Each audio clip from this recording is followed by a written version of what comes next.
Bismillahirrahmanirrahim. Allahumma sholli ala sayyidina Muhammadin wa ala alihi wa sahbihi ajmain, amma ba'du. Setelah beredar luas dan dibahas di publik tentang penelitian Kiai Haji Imaduddin tentang keabsahan nasab Ba'alawi, ada pertanyaan yang sering saya baca di komentar saya. Apa hukumnya meragukan Ba'alawi sebagai keturunan Rasulullah? Atau kalau diperkecil, misalnya bagaimana hukumnya kalau kita ragu bahwa Habib Bahar itu adalah Habib. Kita jangan berpolemik masalah itu Habib bukan Sayyid, jangan ya. Kenapa? Karena kalau orang berpikirnya maju itu sudah tahu ada satu kaidah, la masyahata fil istilahi. Jadi la masyaha itu artinya la munakosyah, la muhakama, ai bayyinatun dohiratun ya. Jadi tidak perlu kita berdebat, tidak perlu kita berpolemik masalah istilah.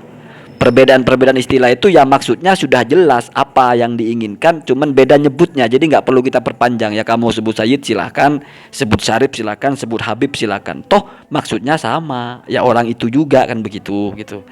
Nah, fokus lagi kepada pertanyaannya. Bagaimana hukumnya? Apakah dosa?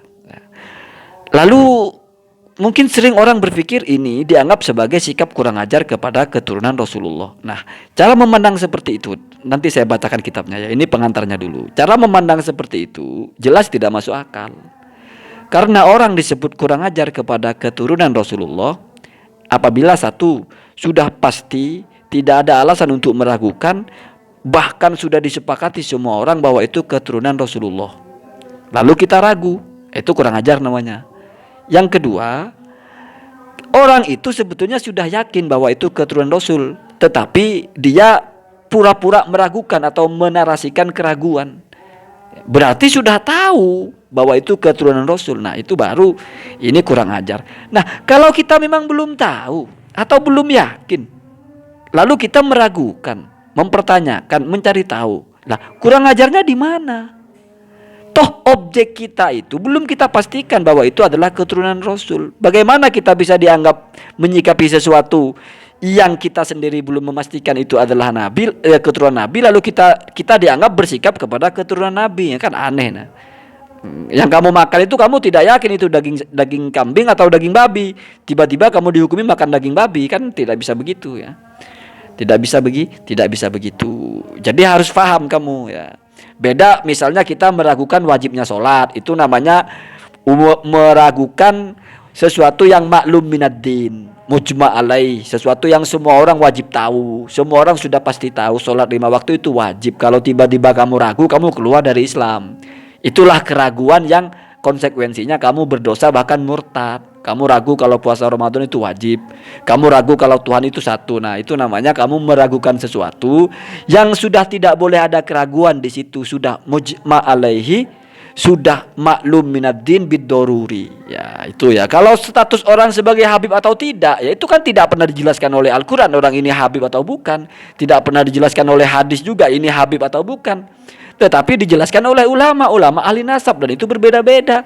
Jadi wajar saja, slow ya. Apakah ada orang yang diragukan sebagai habib? Ada, Pak. Itu dibahas oleh ulama. Ya. Maka di sini yang akan saya jelaskan adalah bagaimana menyikapi orang yang masih diragukan dia sebagai habib. Nah, itu ya.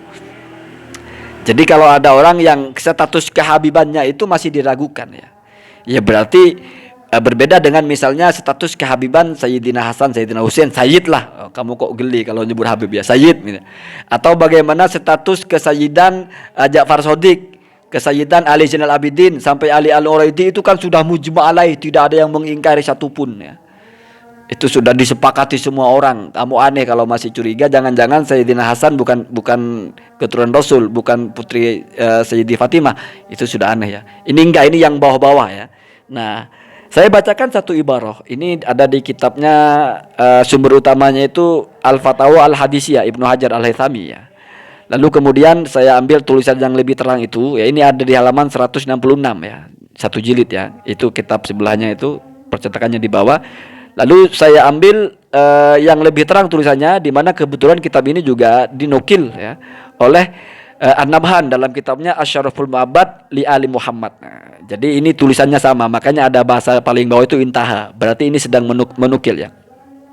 Saya bacakan bismillahirrahmanirrahim. Wa amman, adapun orang yusyakkuh yang diragukan fi syarafihi, status kesyarifannya ya. Artinya diragukan bahwa dia adalah seorang syarif, berarti seorang keturunan Rasulullah SAW ya. Fa in sabata nasabuhu, maka apabila tertetapkan nasabnya ya, biwajhin syar'iyyin ya, dari pandangan syariat atau dari sisi pandangan syariat, artinya setelah ditelaah secara teori dalam syariat, orang ini nasabnya sah begitu ya, ditetapkan gitu ya. Maka wajib ala kulli ahadin, kepada siapapun termasuk kita ya, ta'zimuhu, menghormatinya. Jadi kalau sudah ada ketetapan secara syariat, maka kita harus menghormatinya. Kalau menghormati berarti kita tidak boleh meragukan. Tidak ada cerita kita menghormati kok meragukan. Walaupun kita misalnya masih tetap ragu, tapi sudah secara syariat ditetapkan itu, ya maka kita sudah harus menghormati. Itu namanya kita tidak egois, kita patuh kepada hukum. Cuman catatannya adalah mereka itu tertetapkan secara syariat atau bukan. Nah, di sini nanti akan berbeda-beda. Makanya saya bilang rumit, tidak perlu ngegas ya, tidak perlu ngegas. Yang pro yang kontra tidak perlu ngegas. Ketika ditarik kepada subut syar'i dalam nasab seperti apa contohnya? Kalau bapak ke anak gampang. Ya kalau ini sudah jauh kan repot ya. Saya bacakan dulu ya. Jadi begitu ya. Kalau sudah ada hujah yang kuat yang dibenarkan oleh syariat mereka sebagai syarif, ya sudah, kita otomatis wajib menghormatinya. Kalau sudah wajib menghormatinya, berarti tidak boleh lagi menyampaikan narasi keraguan ya. Bagaimana dengan Kiai Haji Imaduddin ya? Jangan-jangan Kiai Haji Imaduddin menganggap mereka ini nasabnya tidak ditetapkan secara syariat, bahwa bersambung kan begitu. Makanya masih meragukan ya. Wallahu alam, saya tidak mau bicara pilihan sikap orang ya. Saya hanya mau menjelaskan sedikit-sedikit ya, yang berbau keilmuan ya. Ala hasbi taqati ya, semampu saya. Kemudian ada yang penting di sini, wal ingkaru, dan juga wajib ingkar ala ma fihi, atas apa-apa yang ada dalam para habib itu, minal kholal, dari kesalahan, allati tungkaru syar'an, apabila kesalahan itu adalah memang harus diingkari secara syariat. Artinya oke, satu sisi kita menghormati mereka sebagai habib, tapi kalau mereka salah, kita tetap harus mengingkari kesalahannya. Dengan catatan kesalahan itu kesalahan yang sudah salah secara syariat, bukan salah menurut politik ya. Apalagi menurut lawan politik salah, repot itu. Syariat ya, ingat, acuannya adalah syariat ya, bukan politik, bukan opini ya. Kemudian apa? Kenapa begitu? Lima taqarrara annahu, sebagaimana atau karena sebuah kepastian ya, atau karena sesuatu yang telah tertetapkan bahwasanya la yalzamu minasyarafi adamul fiski. Tidak ada kepastian bahwa seorang syarif atau seorang sayyid itu mesti dia tidak melakukan dosa atau keburukan ya. Jadi ini kan sudah bicara yang level kedua sebetulnya, yaitu orang-orang yang diragukan ya. Tetapi dia kok diperiksa secara syariat kok tetap lebih kuat sebagai habib ya. Berarti kan masih ada titik lemahnya sedikit banyak gitu. Beda dengan orang yang sudah mujma' sebagai habib, mujma' sebagai syarif, mungkin berbeda ya. Makanya Ibnu Hajar berbicara di sini dalam konteks orang yang mungkin sebelumnya diragukan, tetapi kalau sudah ditetapkan secara syariat, artinya dari kacamata isbat nasab secara syariat orang ini nyambung nasabnya, maka ya kita hormati. Tetapi kalau salah ya kita tegur. Kenapa? Karena walaupun mereka syarif, tidak otomatis mereka tidak mungkin melakukan dosa begitu ya. Kemudian ini yang penting, wa lam yathbut, dan apabila tidak tetap minhu, dari nasab dia itu syar'an secara syariat ya. Artinya kalau nasabnya ditelisik dari penetapan syariat itu kok enggak tetap, maksudnya enggak bisa dipastikan ya, enggak bisa dihukumi ya. Wadda'ahu, dan orang itu mengklaim, mengaku sebagai habib gitu ya. Perhatikan, walam yu'lam kidbuhu, tetapi juga tidak diketahui atau tidak bisa dipastikan dia itu bohong, tidak ada bukti kebohongan juga ya. Maka ini sudah sikap hati-hati ya. Ta'ayyana tawakkufu ala takdzibihi. Maka yang lebih jelas adalah kita berhenti untuk menganggap dia dusta.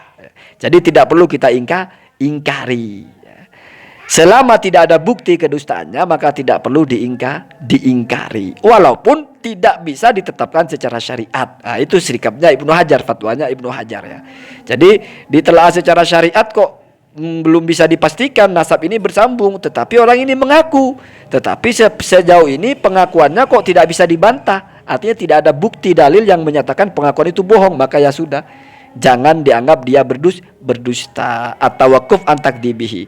Apa alasannya? Li'annan nasa ma'mununa fi ansabihim, ya, atau ala ansabihim, karena manusia itu dipercaya kalau dia bicara tentang nasabnya. Itu prinsip dasar ya. Jadi manusia itu ya lebih dipercaya, artinya layak untuk dipercaya ketika dia bicara tentang nasabnya ya. Kemudian fal yusallam lahu haluhu, maka hendak diserahkanlah hal itu kepadanya ya. Jadi kalau masalah nasab kamu, kalau ngaku-ngaku selama kita juga tidak bisa membuktikan kamu bohong, ya sudah, itu urusan kamu. Kalau dia bohong berarti urusan dia kepada Allah Subhanahu wa taala, berdusta atas nama Rasulullah ya. Itu kalau sadar ya. Kalau karena tidak tahu ya lain lagi hukumnya. Kemudian ini yang paling penting, wala yambawi, dan tidak semestinya lil insani, kepada siapapun atau kepada orang, ayyatahassa, untuk meneguk ya atau meminum samman, racun, wa huwa qadirun, sementara dia bisa ya ala salama, untuk menghindar atau menyelamatkan diri. Jadi ya ngapain sih kita ngendus-ngendus atau nyicip-nyicip racun gitu ya, sementara kita bisa selamat. Itu saran dari Ibnu Hajar ya. Jadi wistahlah, kalau mereka sudah mengaku Habib ya sudahlah gitu ya, tidak perlu kita ingkari selama tidak ada bukti yang menyatakan mereka ingkar. Ini fatwanya Ibnu Hajar Al-Haythami ya. Wa idza kana, ini itu kelanjutannya ya. Apabila ada al-mansubuna, orang-orang yang bernasab li rajulin solihin, kepada orang-orang soleh ya, yatawaqqahumun nasu wa yu'azzimunahum, lalu manusia mengasihinya dan memuliakannya, li ajli dzalika, karena kesolehan leluhurnya itu ya. Fama baluka, maka bagaimana ya, atau ya apa kabar gitu ya, bil mansubina, dengan orang-orang yang bernasab ila sayyidil khalqi kullihim, kepada tuannya semua makhluk ya, yaitu Nabi Muhammad SAW ya. Lalu bagaimana gitu ya, keturunan orang soleh saja dihormati ya karena kesolehan leluhurnya, apalagi keturunan Rasulullah SAW, di mana sayyidul khalqi kullihim ya adalah tuan atau termulia dari semua makhluk. Begitu kira-kira ya. Lalu itu ditutup dengan doa wa hasyarona ya. Wa hasyarona itu semoga Allah membangkitkan kita fi zumrati muhibbihi, di golongan orang-orang yang mencintai Rasulullah sallallahu alaihi wasallam, wa muhibbi ali Muhammadin wa ashabihi ajmain, dan juga golongan atau kelompok orang-orang yang mencintai keluarga Nabi dan para sahabat Nabi. Amin Allahumma amin. Jadi begitu ya. Kamu tanyakan hati kamu, kalau kamu memang ragu, ya silahkan cari tahu.